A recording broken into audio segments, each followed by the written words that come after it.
A paz, amados e amadas do Senhor. Estamos aqui para a nossa segunda parte do módulo, o perfil do adorador. Espero que vocês tenham aprendido na primeira parte, onde nós falamos sobre o perfil do adorador. E hoje nós vamos estar falando as 5 marcas principais que formam o perfil do verdadeiro adorador. Está lá em Efésios, capítulo 1, versículo 21. Mas antes nós vamos estar orando ao Senhor, pedindo que Deus fale ao seu coração. Assim como Deus falou ao meu, tem falado ao meu coração. A gente já ministrou isso aqui várias vezes. E cada vez que que a gente senta para destrinchar esse assunto, Deus ele fala conosco de novo. E que Deus possa falar ao seu coração. Deus usa-nos, ó Deus, nesta noite, como instrumento para estar, ó Deus, ministrando ao coração dos teus filhos e das suas filhas, que o teu nome seja glorificado, em nome de Jesus. Então, nós vemos aqui 5 marcas principais que formam o verdadeiro adorador. Está lá em Efésios 1, 21. E a primeira marca é que ele tem um caráter aprovado por Deus. Uma das marcas do perfil do verdadeiro adorador é que essa pessoa, ela tem o caráter aprovado por Deus. Mas antes disso, a gente vai explicar o que é caráter e o que é reputação. Caráter é aquilo que sou quando ninguém está me vendo. E reputação é o que dizem que sou, é o que as pessoas falam de mim. Então, existe uma diferença entre caráter e reputação. Caráter é aquilo que sou quando ninguém está me vendo, quando eu não estou na igreja, quando eu não estou na frente das pessoas. Isso é caráter.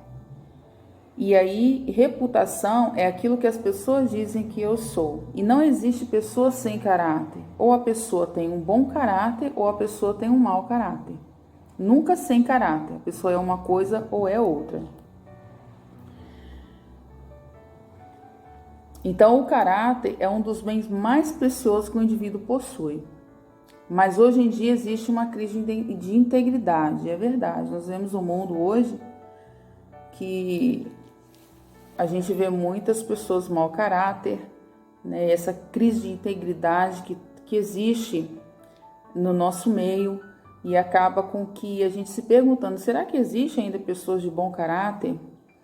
Quando eu estiver falando sobre caráter, amado, entenda que são pessoas de bom caráter, que às vezes a gente não consegue falar bom e mau caráter, tá? Toda vez que eu falar caráter, é a pessoa que tem um bom caráter. Então, podemos afirmar que o caráter é o que determina o que você realmente é.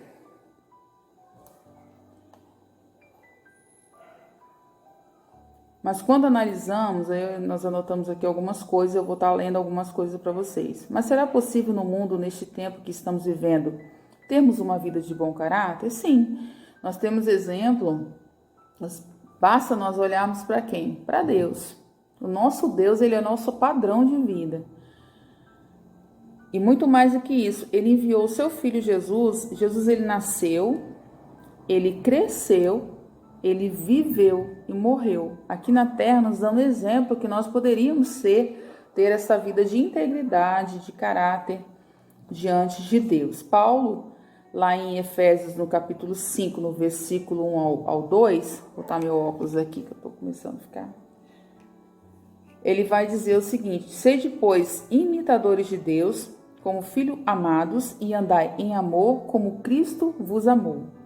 Então, Paulo aqui, ele usa a expressão filhos, sede, pois, imitadores de Deus, como filhos amados, e andai em amor, como Cristo vos amou.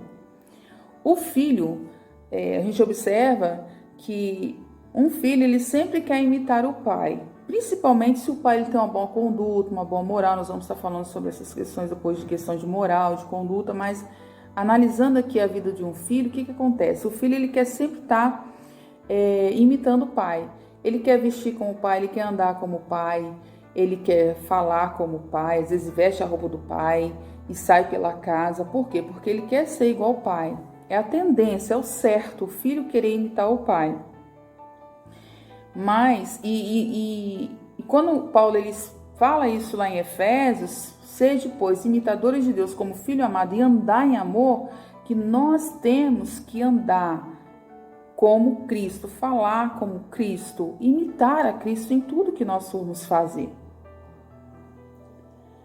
Logo, Paulo quer dizer para nós fazermos mímica de Deus, porque a palavra imitar, ela significa mímica, ou seja, eu tenho que fazer, nós fazemos mímicas de Deus. O que é mímica? A pessoa fica lá na frente e fala uma coisa e você tenta fazer uma mímica. É isso, nós temos que fazer mímicas de Deus. Porque a palavra no original, imitar, significa mímica. Logo, Paulo quer dizer que fazemos mímica de Deus. Mas então, como agir com aquilo que está fora do padrão? Sabemos que o mundo em que nós vivemos não tem um padrão de Deus, a conduta do que Deus quer para nós. Mas é possível vivermos essa vida desse padrão. Veremos os versículos, 3 versículos que seguem, ainda de Efésios, capítulo 5, do versículo 1 ao 21. Nós vamos estar trabalhando 3 versículos agora. No versículo 3, Paulo diz que há coisas que nem sequer devemos nomear. Lembrando que como agir com aquilo que está fora do padrão. E Paulo nós vamos destrinchar agora os versículos. Versículo 3, Paulo diz que há coisas que nem sequer devemos nomear, ou seja, dar nomes, citar, chamar, atribuir, considerar e outros. Paulo está falando lá que tem coisas que eu nem preciso nomear, que eu não preciso dar nomes, que eu não preciso dar, tipo Ibope. Como? Que exemplo? Como isso? Tem alguns exemplos. Exemplo, murmuração.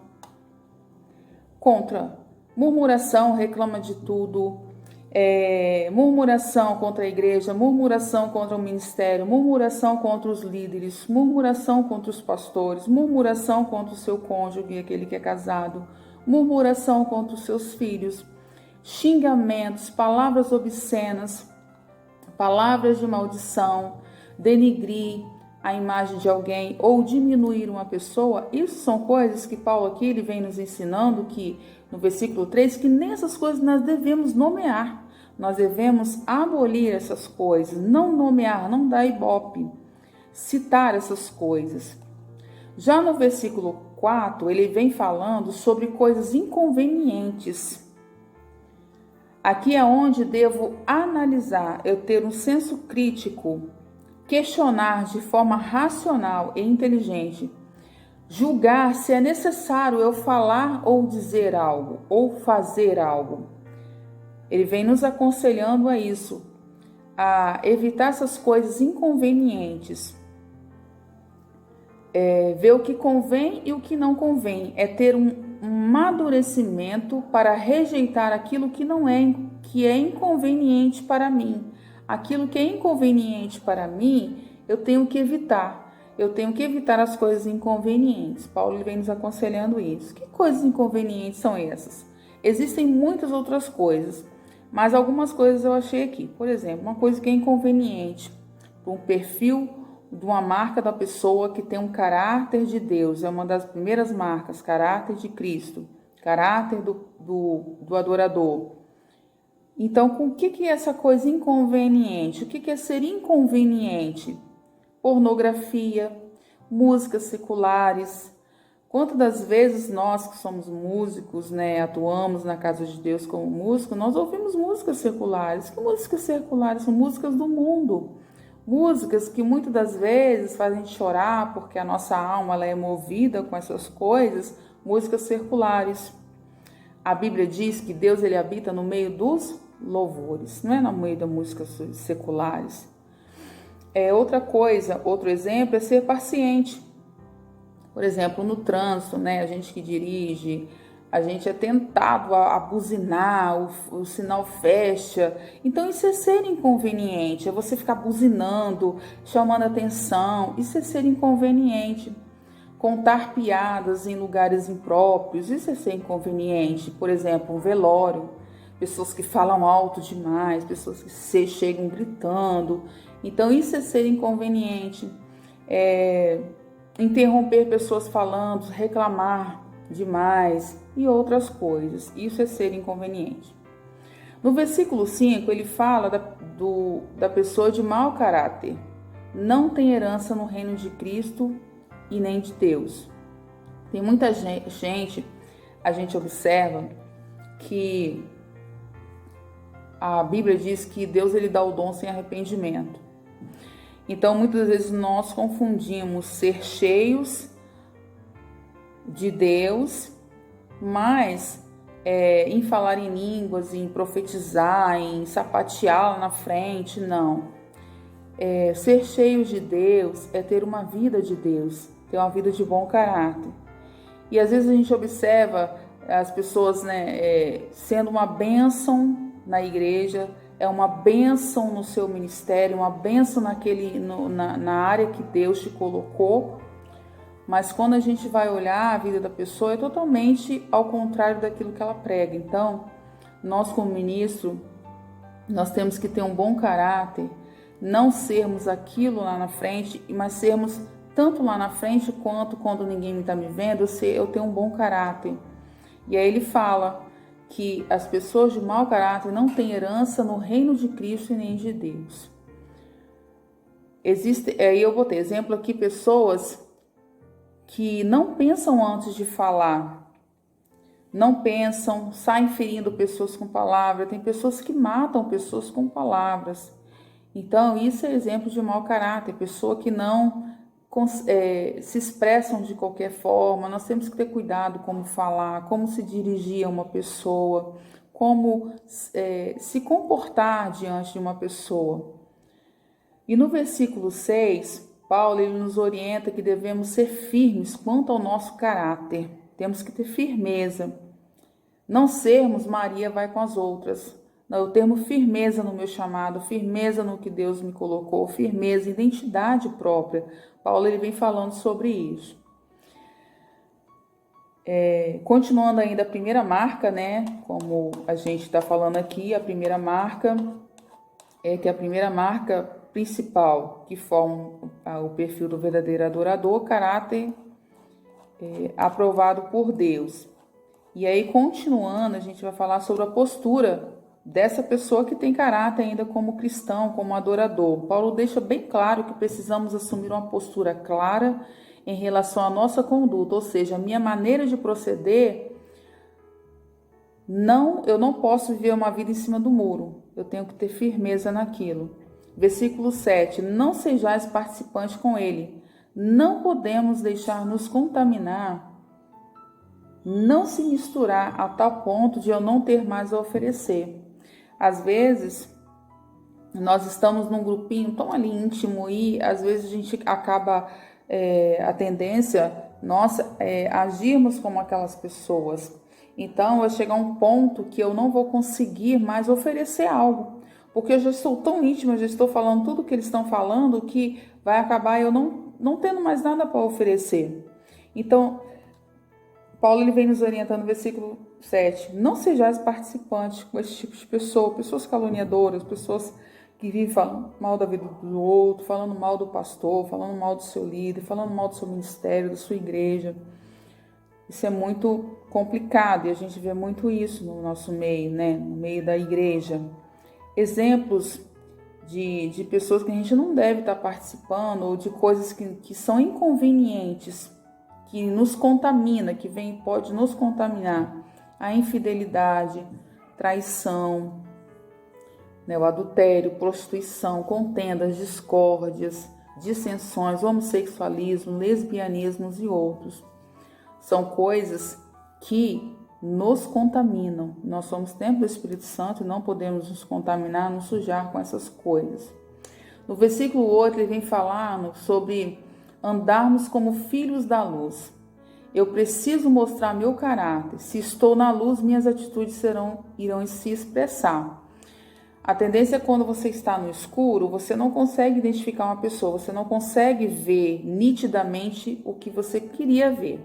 E aí o que acontece? Quando eu trago para a luz uma claridade, eu consigo enxergar melhor. Então Paulo vem falando o quê? Traga para a luz aquilo que você tem dificuldade, ou seja, traga para os pés de Cristo aquilo que você tem dificuldade.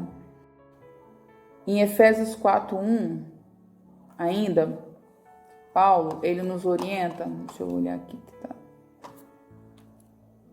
andarmos na luz, né? Em Efésios 4:1, Paulo nos orienta a andar de modo digno do nosso chamado.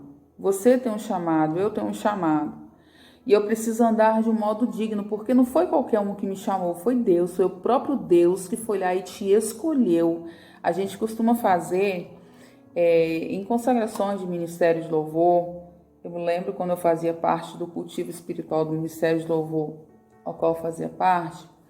E uma vez eu peguei uma caixa de bombom e eu distribuí, né, ofereci o bombom para as pessoas. E aí eu falei, você vai pegar o bombom que você gosta, né? E automaticamente cada um gosta de um tipo de bombom. Eu particularmente gosto de banana. E aí você vai lá e pega, né? E às vezes tem até uma disputa, porque eu gosto desse, fulano gosta daquele. E aí o que acontece? Deus não é diferente, Ele escolheu, Ele selecionou cada um de nós para um chamado, para um ministério, nos deu um dom, nos deu um ministério.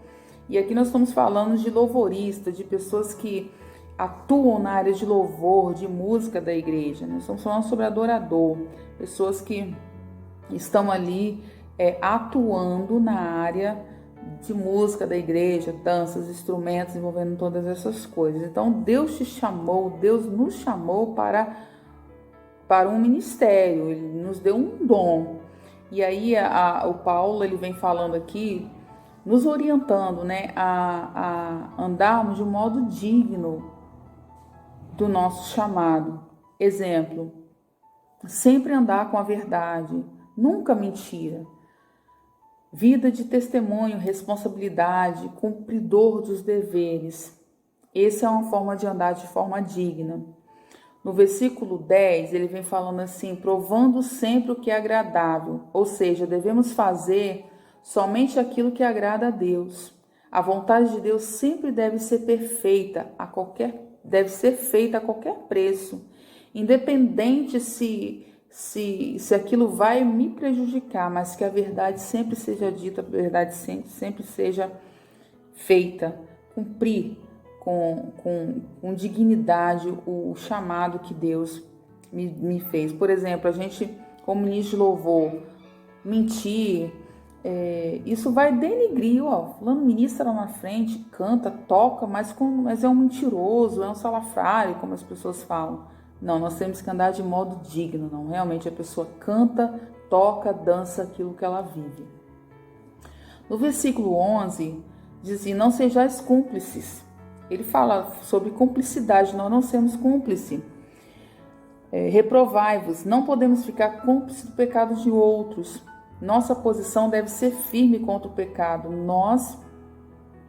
O pecado contra nós, e sermos firmes contra o pecado do outro. Não aceitar, não ser conivente, não sermos cúmplices com o erro dos outros. Então, Paulo ele vem nos aconselhando isso.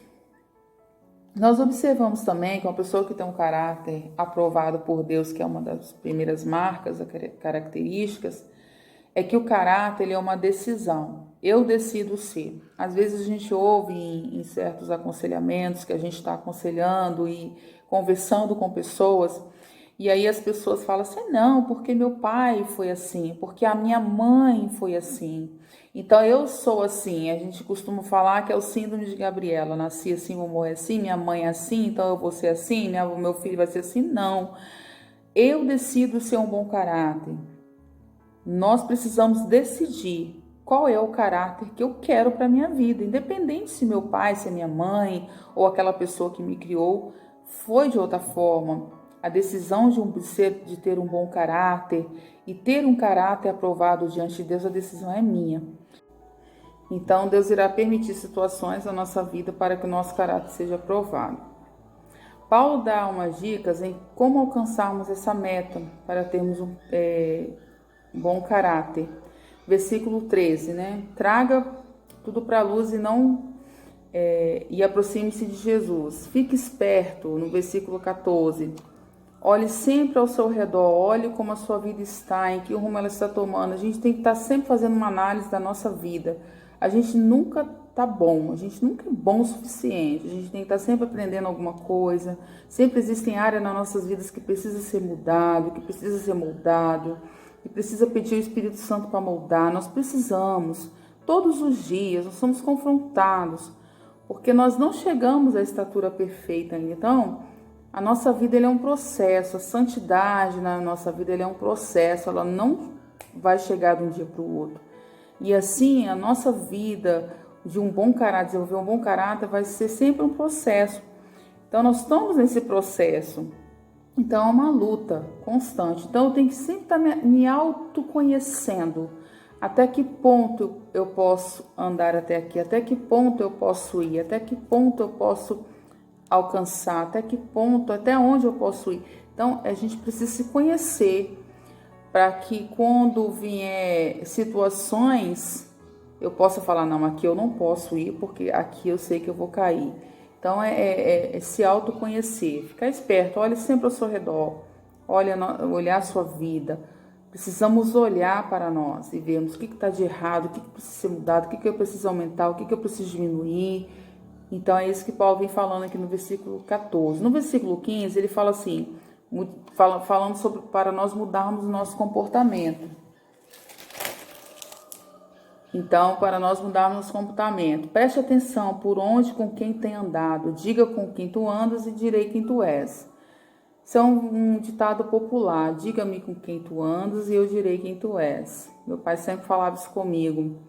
Então, precisamos analisar quem são as minhas companhias, quem são os meus amigos, quem são aquelas pessoas que fazem parte do meu ciclo de amizade. Será que são pessoas de Deus? Será que são pessoas que me colocam lá em cima? Será que são pessoas que me levam para Deus?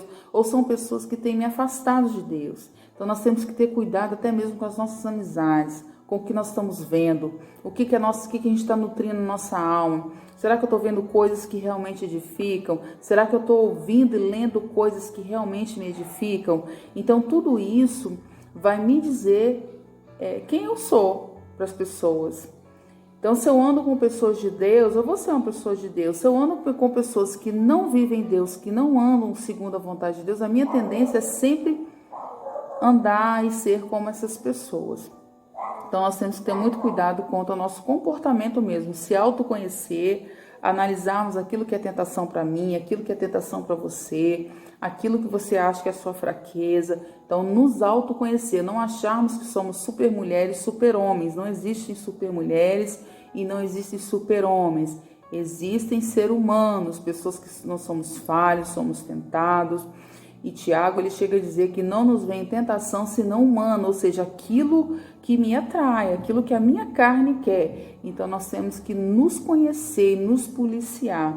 Isso que Paulo está dizendo aqui no versículo 15. No versículo 16, ele fala para nós não perdermos tempo com o pecado, mas remir o tempo, aproveitar. Nós vemos como que o tempo tem passado tão rápido.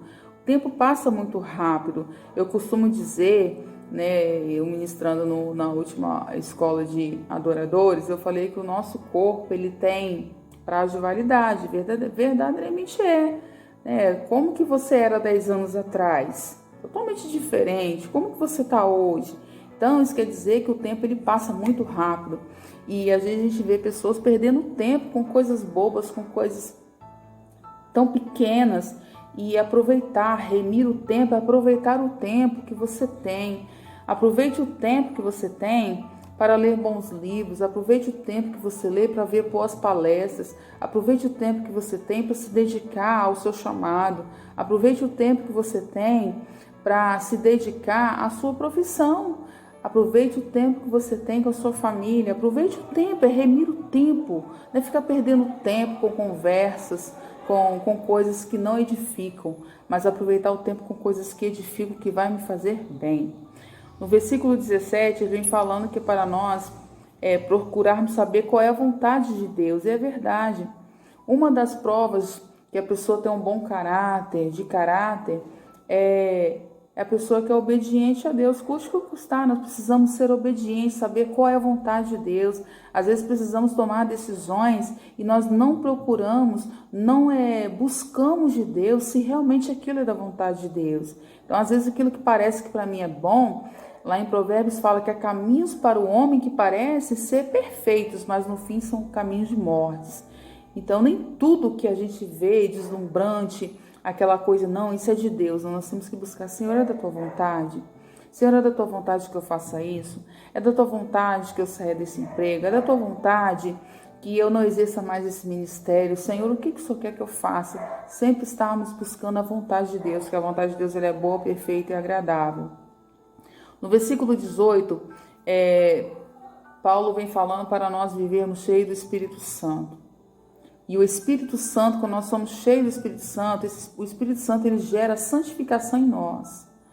Porque toda vez que eu busco Deus, eu quero ser igual a Ele. E Deus ele é santo. E o Espírito Santo é Ele que nos santifica todos os dias. Por isso precisamos estar buscando a face de Deus. Nós vamos estar falando agora um pouco sobre marcas de uma pessoa de caráter bom, de uma pessoa de caráter, vamos botar assim, né? Pessoas que têm um bom caráter. Quais são essas marcas? No versículo 19, essa pessoa tem uma vida de comunhão e adoração intensa com Deus. Não é um religioso, não é aquela pessoa que faz as coisas metodicamente. Eu vou aquela vida religiosa, regrada, mas não, a vida dela é uma vida de comunhão, é uma vida de adoração intensa, não é um religioso, sua vida transpira através da música e adoração. Às vezes a gente observa na igreja, né, pessoas que às vezes elas estão lá e vamos botar um hino aqui. Levanto as minhas mãos para te adorar. Então, as pessoas levantam mecanicamente, não. Quando a pessoa ela tem uma comunhão com Deus, uma vida com Deus, uma das suas marcas que ela tem expressão. É uma pessoa que canta e ela expressa aquilo que ela canta, aquilo que ela vive. Então, a pessoa ela não é religiosa. Ela tem uma vida de adoração intensa diante do Senhor. Ou seja, a minha adoração, o meu louvor expresso na hora do culto, na hora do louvor, é o meu estilo de vida lá atrás. Se eu sei que Deus é onipotente, onisciente, eu vou expressar isso em qualquer lugar. Eu vou expressar isso através do meu louvor, porque a adoração é estilo de vida. Vocês lembram que eu falei lá atrás? Então, no versículo 20, Paulo, ele diz para nós sermos gratos, ter um coração agradecido. Então, a pessoa que tem a marca e um caráter bom, um caráter aprovado por Deus, é uma pessoa grata, é uma pessoa agradecida, não reclama com nada, mas sempre tem um coração grato, porque sabe que tudo que Deus faz é bom. No versículo 21, é uma pessoa que se sujeita aos outros, colocando-se debaixo de autoridade de líderes, como nós vemos ministros que não obedecem seus líderes, ministros que não obedecem seus pastores, ministros que acham que pode fazer o que quiser, mas não é assim. Nós temos autoridade sobre nós. Você tem um líder de louvor na sua igreja, você tem um líder que você tem que prestar conta, falar, dizer, olha, hoje eu não vou poder estar no culto.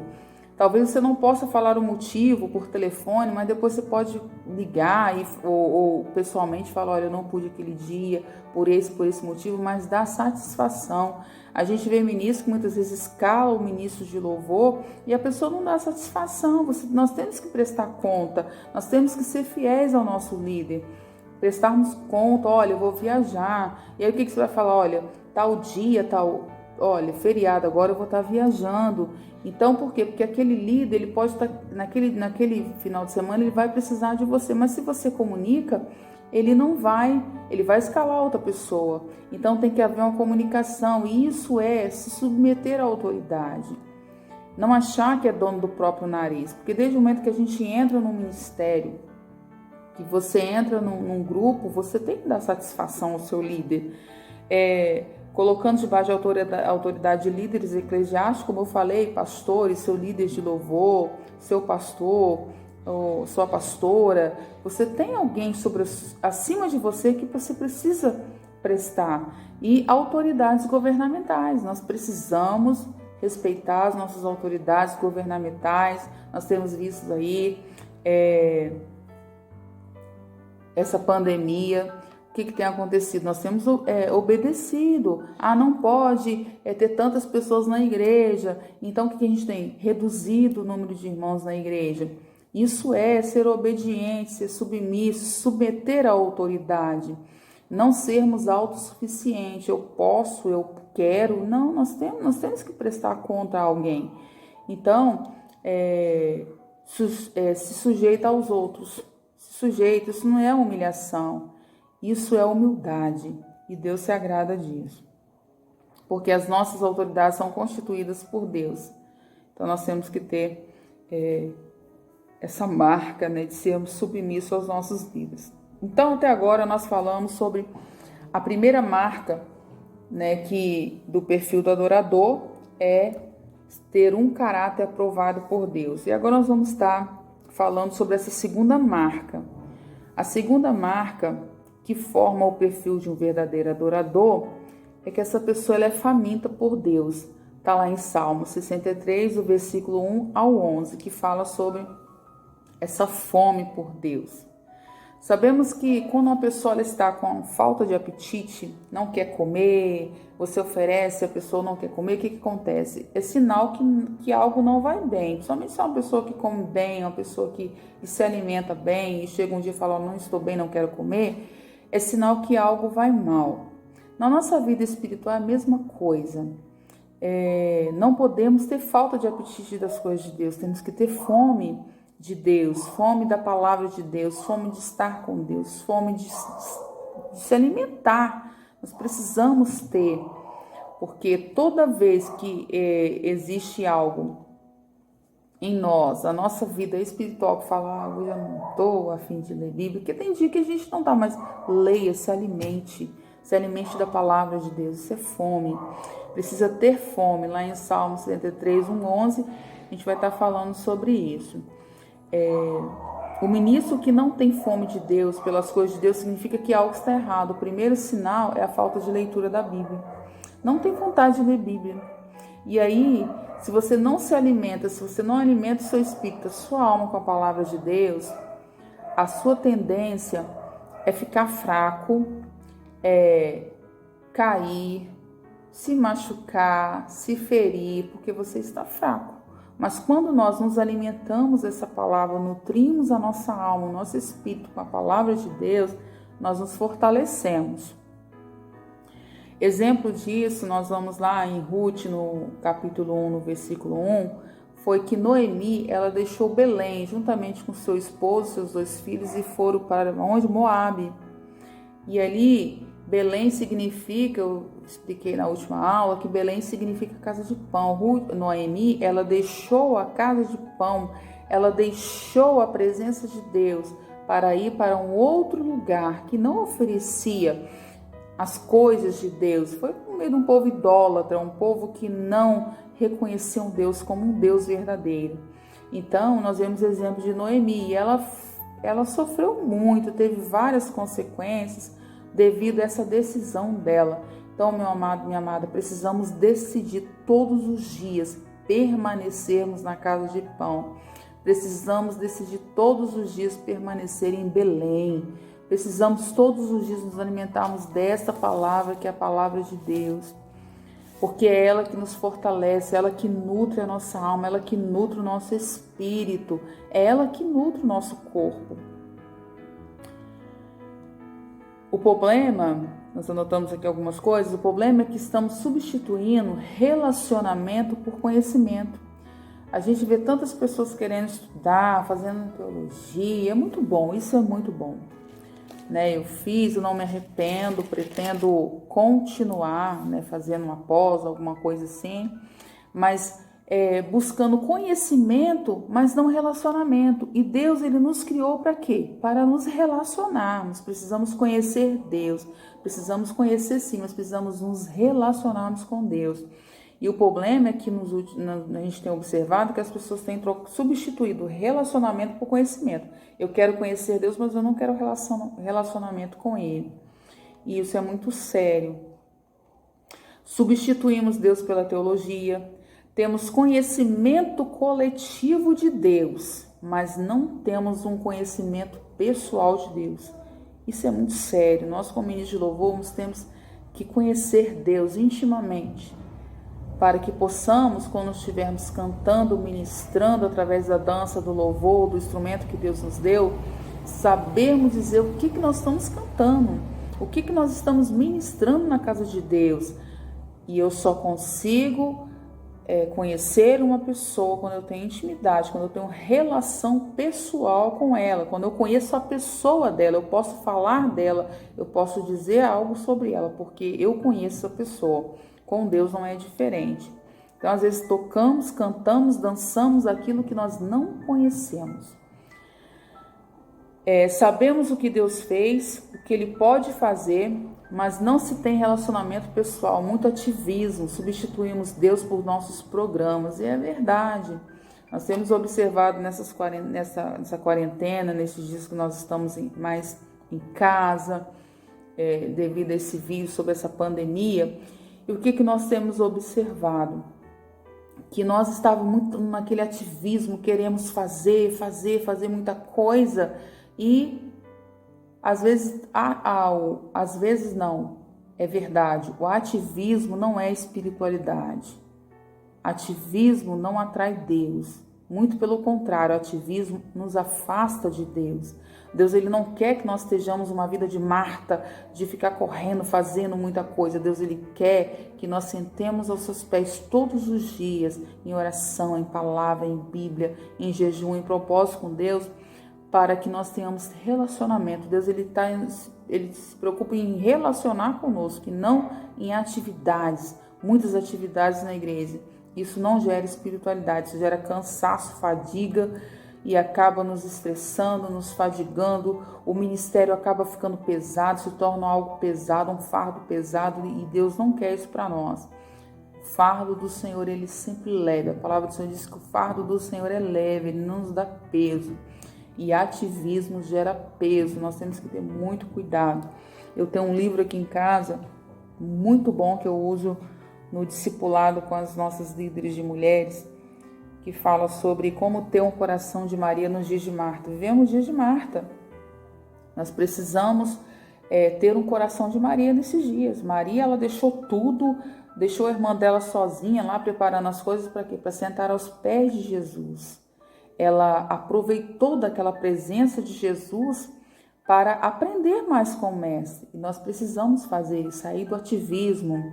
Eu costumo dizer com as meninas lá do discipulado que precisamos sair da cozinha. Cozinha é lugar de alvoroço, cozinha é lugar de loucura, de falação, de cai panela, desce panela, e queima comida, e aquele estresse todo. Mas a sala é o quê? A sala é lugar de espera, sala é lugar de descanso, sala é lugar de relaxamento, sala é lugar de você ficar olhando, observando as coisas. E Deus, Ele nos convida a sair da cozinha e vir para a sala, sair desse ativismo, né, louco que nós vivemos, e vivermos mais relacionamento e não ativismo. Desejamos a bênção, mas não teremos o Senhor da bênção. Nós vemos muito isso em teologia de prosperidade. Aceita Jesus, ou seja fiel ao Senhor, Ele vai te dar um carro. Não, nós queremos as bênçãos de Deus, mas muitas das vezes, como ministro de louvor, nós não queremos o Senhor da bênção. E Deus, Ele quer ter relacionamento conosco. Exemplo disso, dessa questão de conhecer, mas não relacionar, nós vemos o exemplo do filho mais velho, da passagem do filho pródigo, que está lá no livro de Lucas, no capítulo 15, no versículo 25 ao 32. Esse filho mais velho, o irmão dele saiu, pediu a herança e foi para longe, gastou todo o dinheiro. E esse filho mais velho, ele permaneceu na casa do pai. A Bíblia diz que ele permaneceu. Mas o que aconteceu com esse filho mais velho?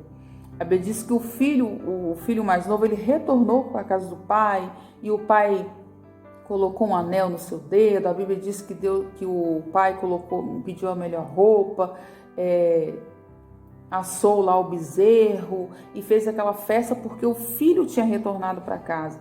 E quando a gente lê essa passagem, a gente observa o seguinte, que o filho mais velho estava no campo. E quando ele ouviu que ele veio do campo, ou seja, estava lá trabalhando para o pai, ele estava exercendo lá as funções delegadas pelo pai.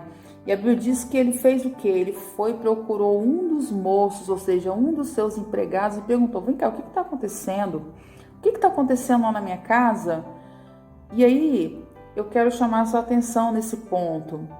Esse filho não poderia ter ido ao pai diretamente? Pai, vem cá, que festa é essa? Por que essa festa? Qual o motivo dessa festa? Não, mas a Bíblia diz, você vai lá na sua Bíblia e olha, que ele foi a um empregado, ele foi a um dos moços, chamou: vem cá, o que está acontecendo ali na casa do meu pai?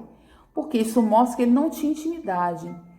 Ele trabalhava com o pai, convivia com o pai, conhecia o pai, mas não tinha relacionamento com o pai, não tinha intimidade com o pai.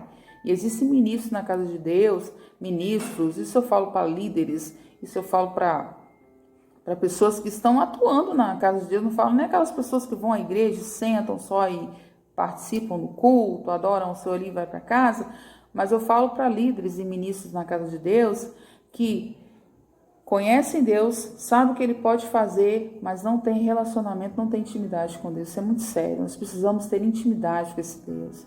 Ter acesso, intimidade com Deus é você abrir o seu coração, não é só você falar palavras bonitas, mas tem dia que você vai chegar: Senhor, hoje estou decepcionado, Senhor, hoje estou dessa forma. Isso é intimidade com Deus, é você abrir o coração para Deus. Então às vezes nós agimos como esse filho mais velho na casa de Deus, isso nós temos que ter muito cuidado, muito ativismo e pouco relacionamento. Estamos substituindo transformação por conformação. Isso dá falsa aparência de espiritualidade. Substituímos transformação por conformação. Nos conformamos com a vida que estamos levando. Não, nós precisamos não nos conformarmos. A Bíblia diz em Romanos para nós não nos conformarmos com este mundo. Ou seja, não nos conformarmos com o sistema do mundo, não nos conformarmos com a vida que levamos, mas sempre procurarmos sermos melhores. Procuramos justificar nossa falta de apetite espiritual, desânimo, sendo que a igreja é você. Às vezes, a gente observa que a gente coloca a culpa na igreja. O culto hoje foi ruim. O culto não é feito para nós, o culto é prestado para o Senhor. Então, se o culto não estava bom, como a gente usa esse chavão, é porque você e eu não apresentamos o perfeito louvor para Deus. Porque igreja sou eu, igreja começa em mim, a adoração começa em mim, aí não começa o dos ministros de louvor, começa em mim, a adoração começa em mim. Então, se o culto você acha que não foi bom, se eu acho que o culto não foi bom, é porque eu não estava bem. E aí a gente costuma colocar a culpa no pastor, no ministro de louvor. Não, porque igreja somos nós, a igreja começa em mim. Se a igreja está fria, é porque eu estou frio. Se a sua igreja está fria, é porque você está fria, porque você não está próximo da sarça ardente da presença de Deus. Porque quando estamos próximos de Jesus, nós somos aquecidos pelo fogo do Espírito Santo. Então, a gente costuma sempre transferir o nosso problema para outras pessoas. Nós temos que reconhecer que nós somos o problema. Nós precisamos ter uma vida com Deus. E aí nós vamos falar agora sobre características de um ministro faminto por Deus. Está lá no versículo 2, ainda do Salmo 63. Esse ministro, ele é movido, o foco de sua adoração ao Senhor. Ele vai para entronizar e contemplar Deus. Ele não vai para contemplar a roupa do irmão, ele não vive para falar da vida do outro, não, ele vive para entronizar, para contemplar Deus. Versículo 3, é movido à adoração. Ele não age pela emoção, age com a adoração. Sabe quem ele está adorando, independente da circunstância, ele adora a Deus. Então, não vive uma vida de emoção. Hoje eu estou triste, eu não vou cantar, não vou adorar a Deus. Não. Independente de tristeza ou não, ele sabe quem que ele serve, sabe para que ele serve, quem ele serve, e sabe que Deus é poderoso para fazer infinitamente mais do que pedimos e pensamos, como diz a palavra do Senhor. Então, essa pessoa é movida à adoração. A vida dela é movida à adoração. É uma das características de uma pessoa que é faminta por Deus. Dependente da circunstância, a pessoa está adorando ao Senhor. Continua adorando. Versículo 4. Sua vida é um culto. Sua vida é uma igreja ambulante. Então a pessoa está adorando. Está na sua casa, está adorando. Está na escola, está adorando. Está na faculdade, está adorando.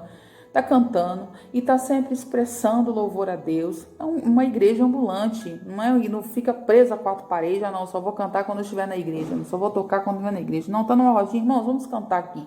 Então, é uma igreja ambulante, é uma pessoa que vive a sua vida um verdadeiro culto. Quarta característica, no versículo 5 e 6, tem prazer na presença do Senhor.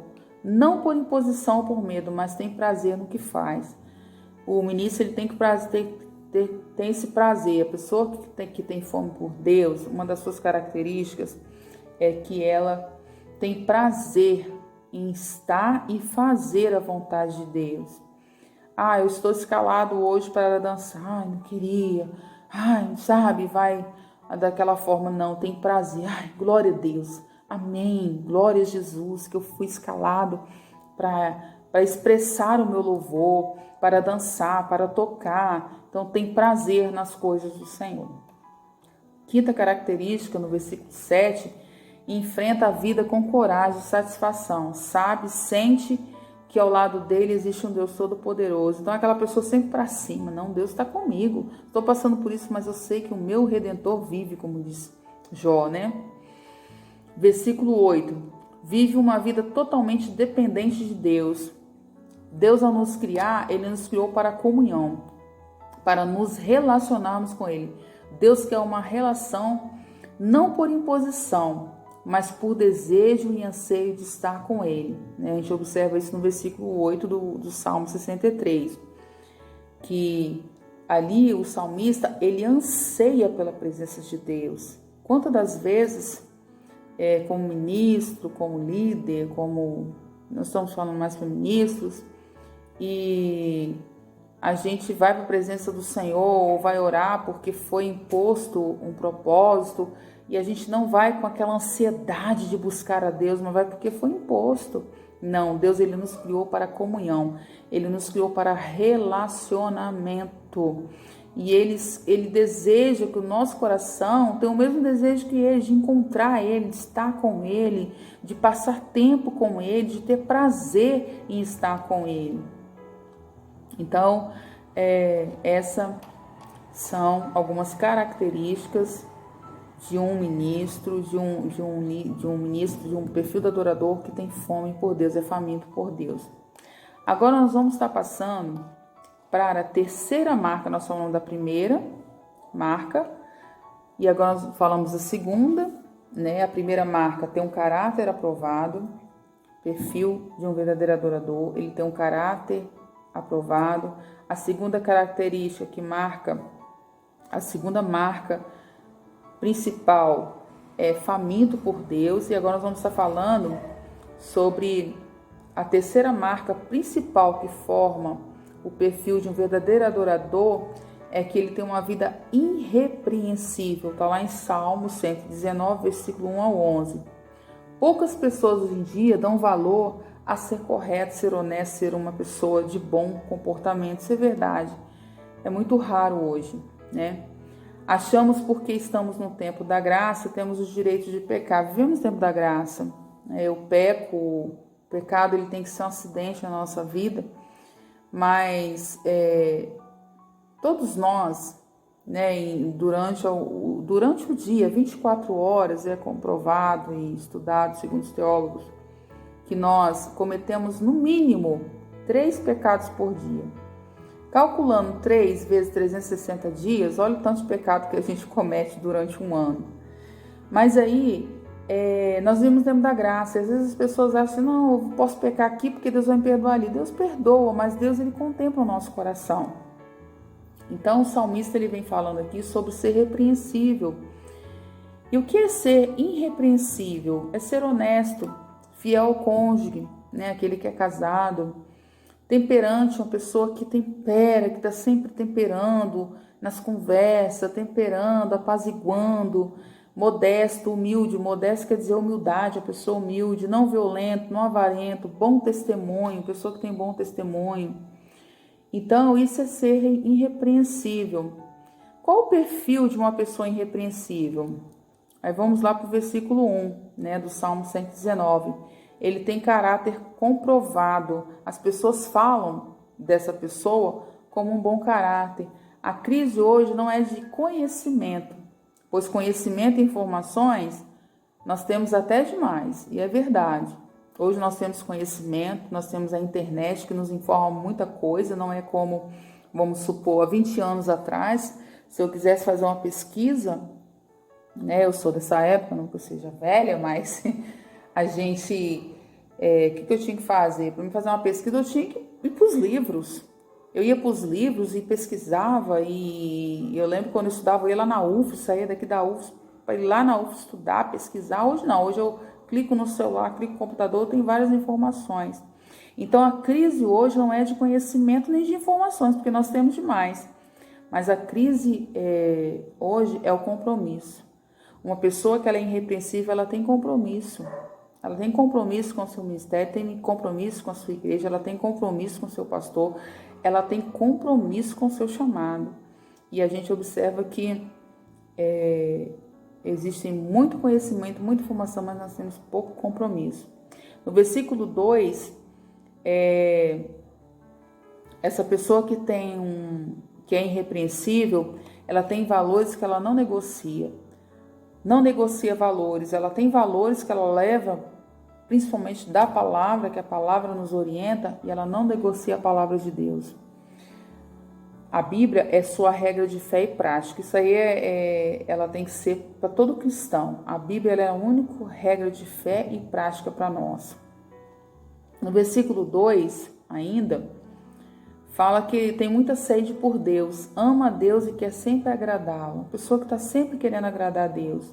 No versículo 3, tem uma conduta aprovada, não vive na prática do pecado, busca santidade moral. Isso aqui, moral, quer dizer diante das pessoas, diante da sociedade. Quem você é, quem essa pessoa é? É uma pessoa irrepreensível.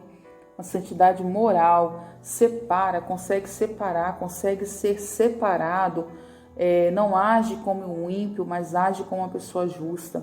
Não tem prazer no pecado. O pecado é um acidente. Qual o caminho para eu me tornar uma pessoa irrepreensível? Existe caminho, sim. O salmista ele responde essa pergunta no versículo 7. Decida aprender a palavra de Deus. Decida aprender. Nunca é tarde para começar a ler a Bíblia. Nunca é tarde para você aprender mais de Deus. Nunca é tarde. Sempre é tempo de buscarmos aprender a palavra de Deus. A Bíblia, quanto mais eu leio, mais eu fico imune do pecado. Eu achei isso interessante que eu anotei aqui. Quanto mais eu leio a Bíblia, mais eu crio imunidade contra o pecado, porque eu estou me alimentando da palavra. Outra forma, um caminho para eu me tornar uma pessoa irrepreensível é decidir cumprir a palavra. Ou seja, aprender a palavra no versículo 7, no versículo 8, cumprir a palavra, obedecer, sempre é melhor. No versículo 9, decida pagar o preço. Sempre vai haver um preço a pagar. Quando nós procuramos ser justos, irrepreensíveis diante do Senhor, nós temos um preço a pagar, sermos caluniados, acharmos que queremos ser santos demais, acharmos que queremos ser justos demais. Não importa o que as pessoas vão dizer, nós precisamos ser irrepreensíveis, precisamos decidir ser irrepreensível. E obedecer tem, às vezes, um preço lá a pagar. Às vezes estamos numa fila, né? A tendência é o quê? É passarmos na frente do outro, mas não, a pessoa irrepreensível ela vai permanecer na fila até que o momento dela chegue, dela ser atendida, não é trapaceira. Então, mas o mundo ele ensina o quê? Que nada, pode ser desonesto, não, mas nós, quando nós somos irrepreensíveis, nós temos um preço a pagar, somos caluniados, como eu falei, as pessoas acham que a gente é santo demais, às vezes até duvida da honestidade, mas é um preço que nós temos a pagar. Mas decida obedecer sempre é melhor, custe que custar, obedeça a palavra de Deus. Decida mexer em tudo, deixar que o Espírito Santo toque nas áreas que nem você sabe, deixa o Espírito Santo. Quando eu medito nessa palavra sobre deixar o Espírito Santo mexer, a gente remete lá para o Salmo 139, Senhor, tu me sondas e me conheces. A palavra sondar, ela quer dizer virar ao avesso, É você pedir, falar com Deus, Deus, você pode pegar meu coração e virar ao avesso e tirar tudo aquilo que eu permito o Senhor tirar, tudo aquilo que não te agrada. Então isso é decidir deixar o Espírito Santo mexer, tirar, olha filha, você precisa que o Espírito Santo ele nos convence, mas a decisão de deixar é minha. O Espírito Santo ele não vai lá e vai tirar, não, eu decido deixar.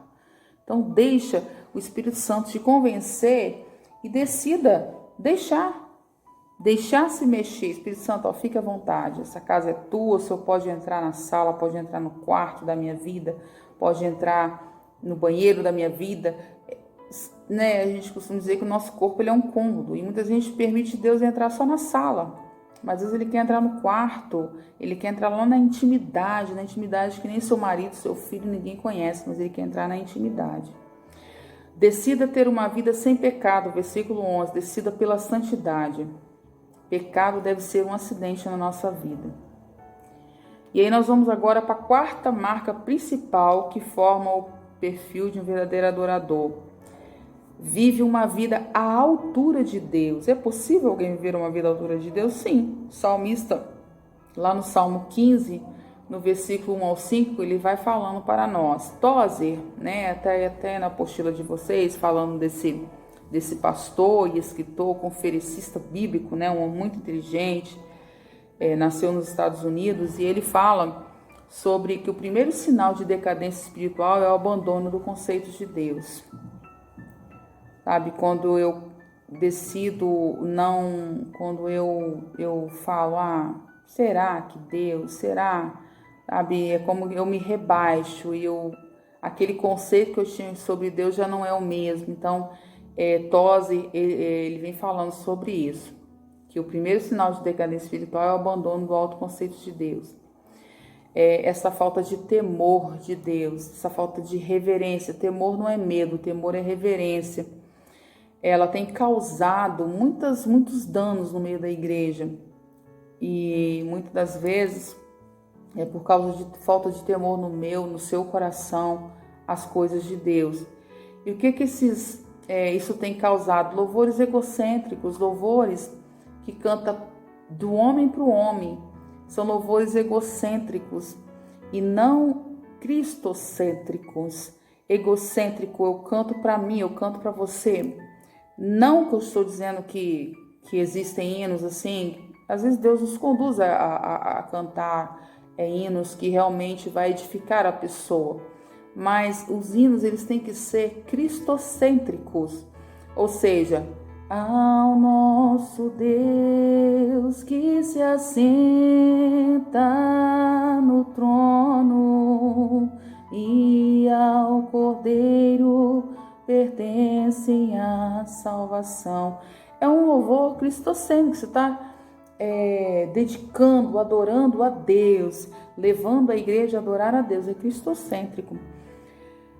Um louvor egocêntrico, vamos dizer, que a gente costuma cantar, a gente quase não tem cantado muito mais, é aquele que diz: quem te viu passar na prova e não te ajudou, quando vê você na bênção vão te arrepender. Então é um hino que canta para o homem, está cantando para o homem. Não estou dizendo que a gente não deve cantar, que na autoridade do nome de Jesus a gente profetiza, Deus vai se levantar, né? Tem uns hinos que tem muito tempo que a gente não canta, confia, acalma a tua alma, confia, saiba que Ele é Deus. Então são hinos que a gente está falando que Deus pode fazer, né? Confia, pois o Senhor é contigo, Ele não te abandonará. Então são hinos que realmente está falando para a pessoa, mas está falando da pessoa de Deus também. Então existem diferenças. E essa falta de temor às vezes leva a gente a querer agradar. Não, eu vou cantar este hino porque está na moda. Este hino porque não, porque agora é a moda, este estilo de hino. Não, nós temos que ser levados, conduzidos pelo Senhor. Senhor, qual hino hoje cantar? Qual hino ministrar no próximo domingo? Qual hino ministrar na próxima semana? Precisamos perguntar ao Espírito Santo de Deus. E aí isso tem causado o quê? A gente não tem visto manifestação da glória de Deus. tem sido criado apatia no meio do povo, aversão às coisas de Deus, devido a essa falta de temor. Devido a essa falta de temor, tem gerado feridas, distanciamento, indivíduo e igreja. Por quê? Porque Cristo não tem sido o centro, porque o temor tem se afastado do coração das pessoas e aí acaba causando isso. Mas o salmista aponta 3 características também de uma pessoa que vive à altura de Deus. A primeira característica, no versículo 2, ele fala que essa pessoa vive com integridade. O que é integridade? É ser inteiro, é não ter só a metade, é ser uma pessoa completa, não dividida, uma pessoa honesta, não tem 2 palavras, é uma pessoa íntegra, uma pessoa que vive com integridade. No versículo 4, o salmista ele condena, é aquela pessoa que condena o pecado, é uma das características de uma pessoa que vive à altura de Deus, ela vive com integridade, mas também condena o pecado, respeita os fiéis, cumpre a palavra dada.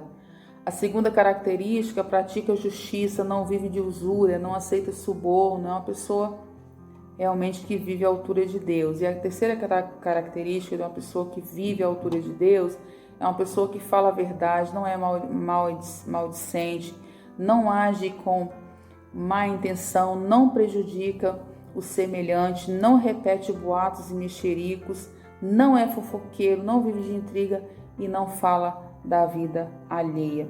Então são características de uma pessoa que vive à altura de Deus. Bom, voltamos para estarmos concluindo nosso estudo aqui. Nós falamos já de 4 marcas que formam o perfil do verdadeiro adorador. Falamos de 4 marcas. Nós vamos falar a 5ª e última marca sobre esse perfil, sobre a marca, né?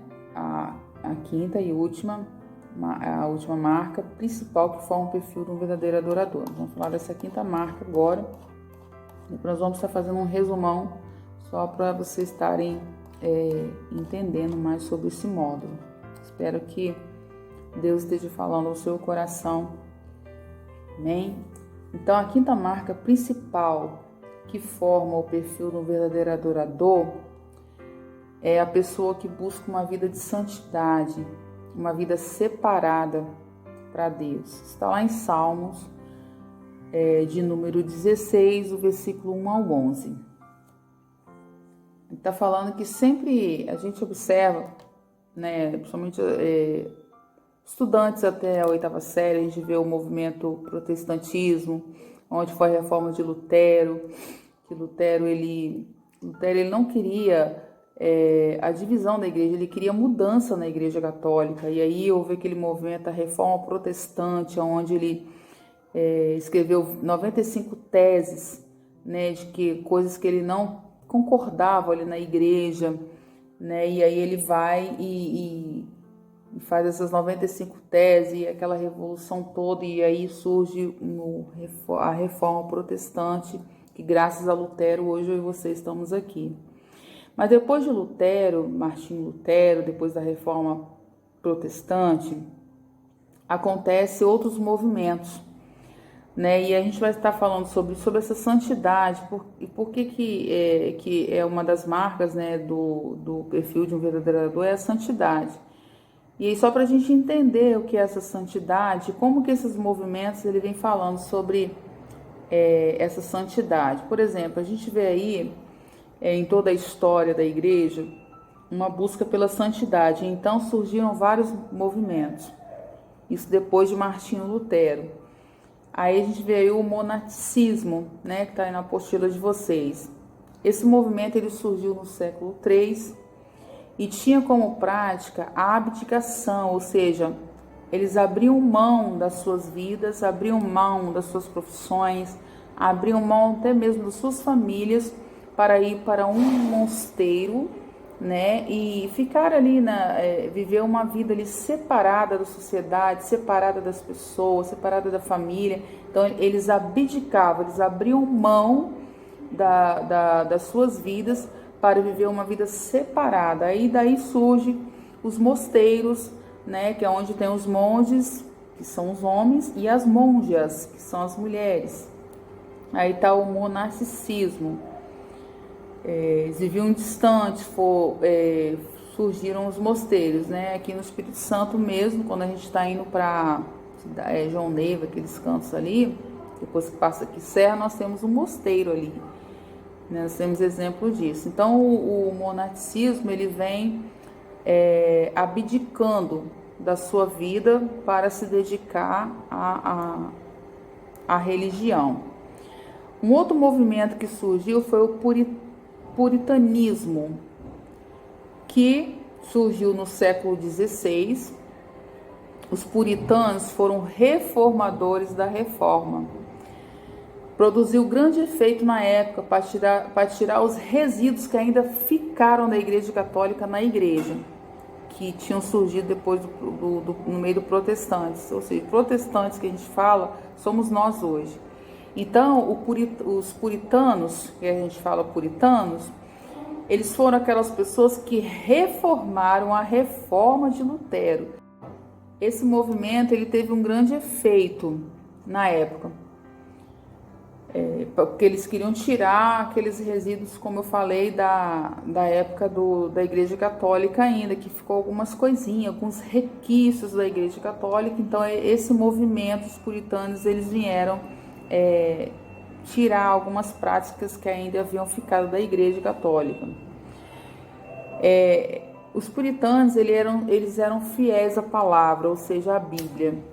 Eles buscavam de Deus, buscavam uma vida pura. Puritano vem dessa palavra, pureza, por isso que a palavra é puritano, pureza, puritano. Eles buscavam uma vida pura para suas famílias, uma vida pura para a sua igreja, uma vida pública para o Estado. Sabemos que Estado significa país. Para aquele país, naquele momento ali que estavam vivendo, eles estavam buscando uma vida pura para todas as pessoas e pregavam isso, que precisavam viver uma vida pura, uma vida íntegra diante de Deus.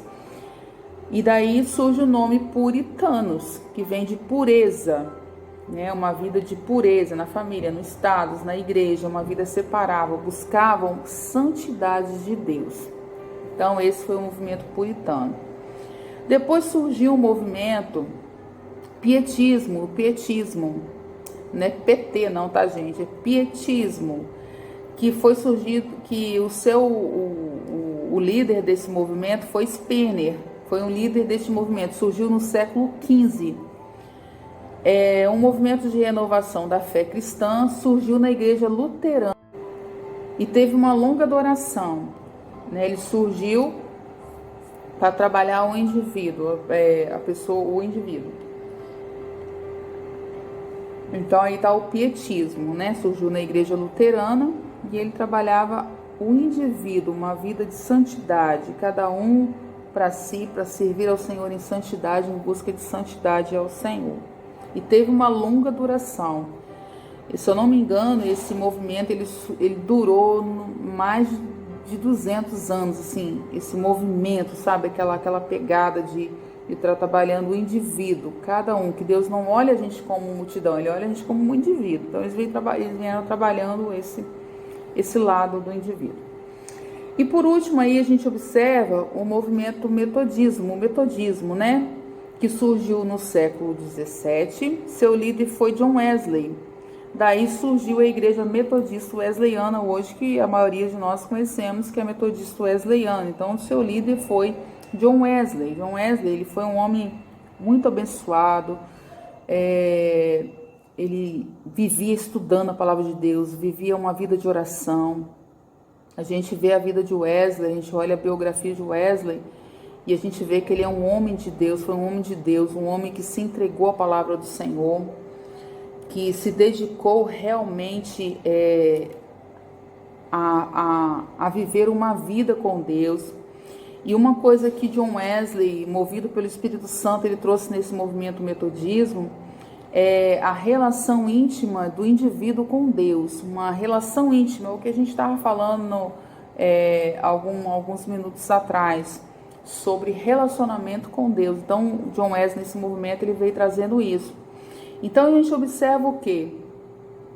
que todos esses movimentos, resumindo, era uma vida separada, era uma vida abdicada, uma vida que eles abriam mão das suas vidas para viver uma vida separada. Santidade é uma vida separada para Deus. Santidade é isso. A santidade ela é um processo. Então esses movimentos eles vieram com essa pegada de santidade, de estar tendo uma vida de santidade, uma vida separada para Deus.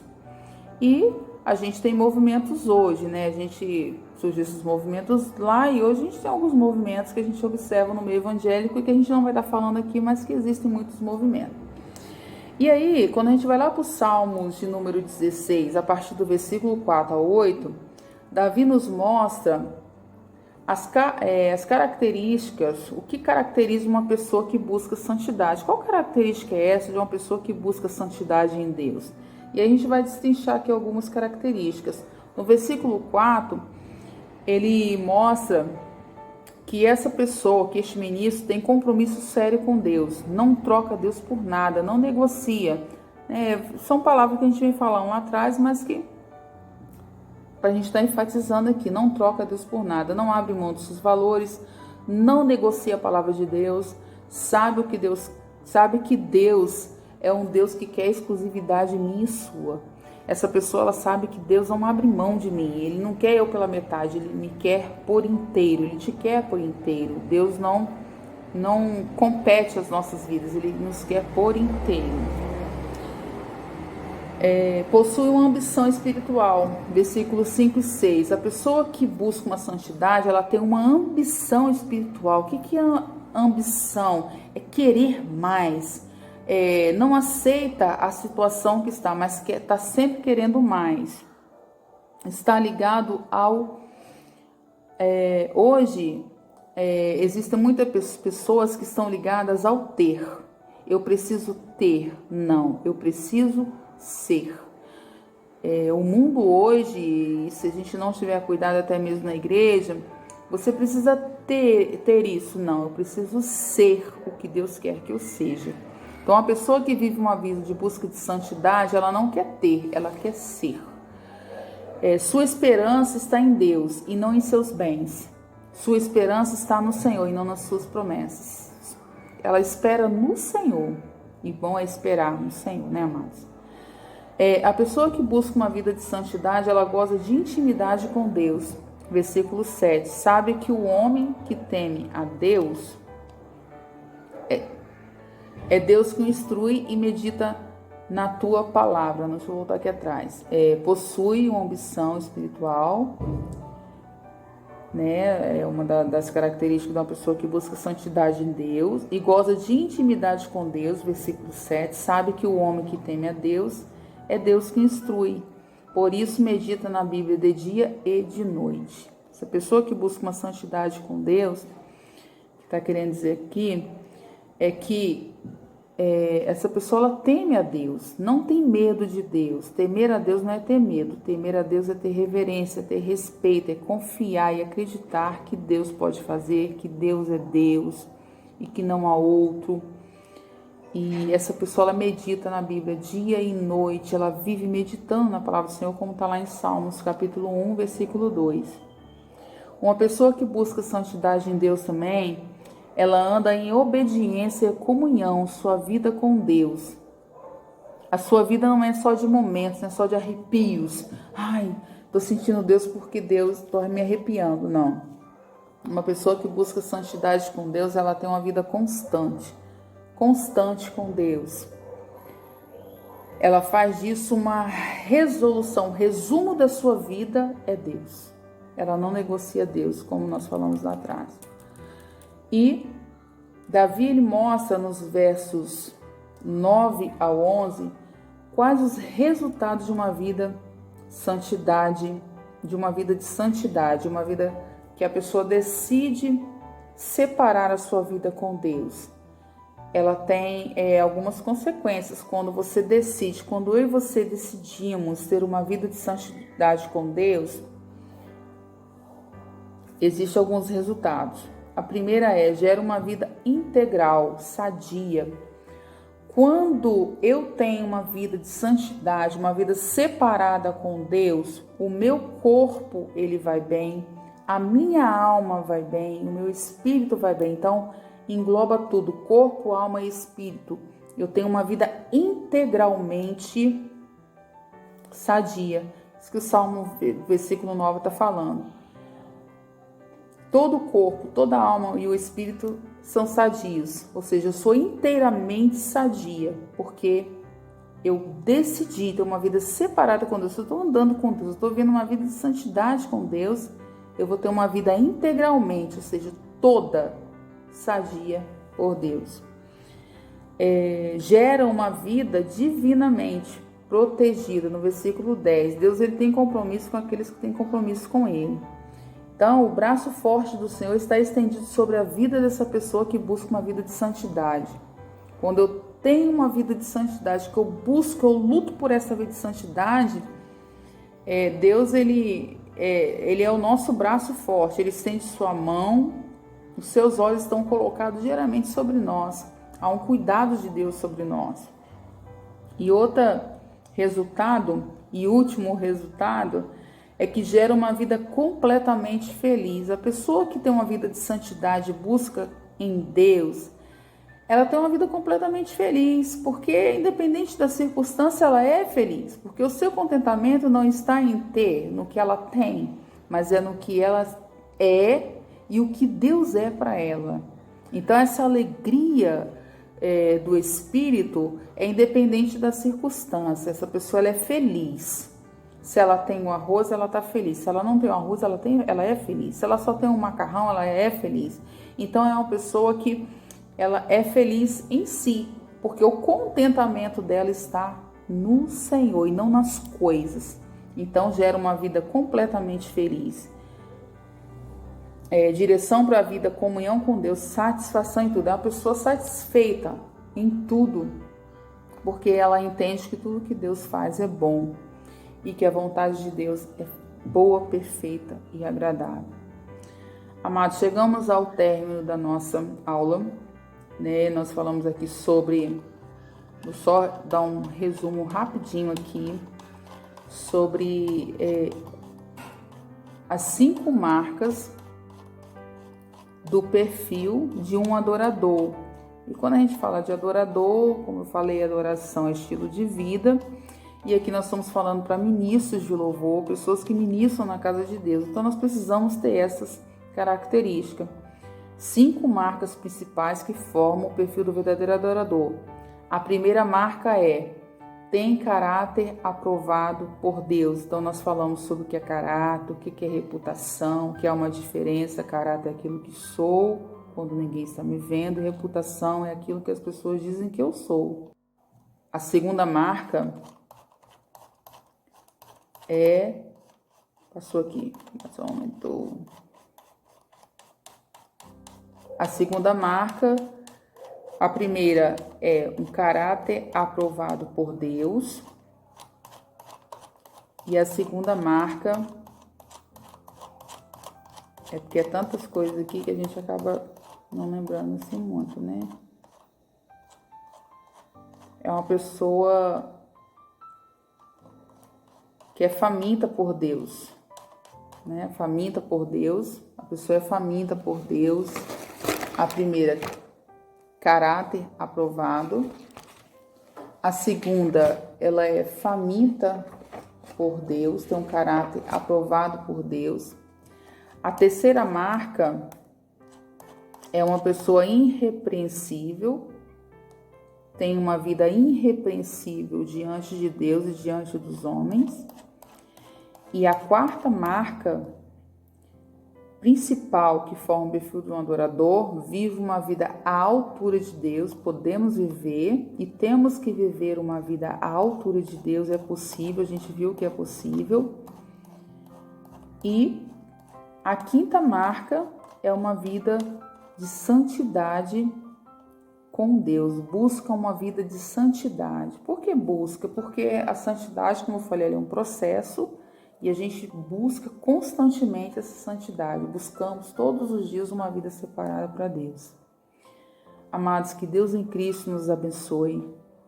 Foi um prazer estar aqui ministrando para vocês. Muito bom. Que Deus possa falar ao seu coração e que através desse estudo aqui possa ser despertado em nós, procurarmos ter um caráter aprovado, uma vida faminta por Deus, uma vida irrepreensível, uma vida à altura de Deus, uma vida de busca de santidade por Deus. Que Deus em Cristo te abençoe, que Deus em Cristo nos abençoe, nos capacitando a viver uma vida de acordo, sermos ministros na casa de Deus, que cumpram a vontade de Deus, em nome de Jesus. Que Deus abençoe o seu coração, que Deus abençoe a sua igreja, que Deus abençoe o seu ministério, em nome de Jesus.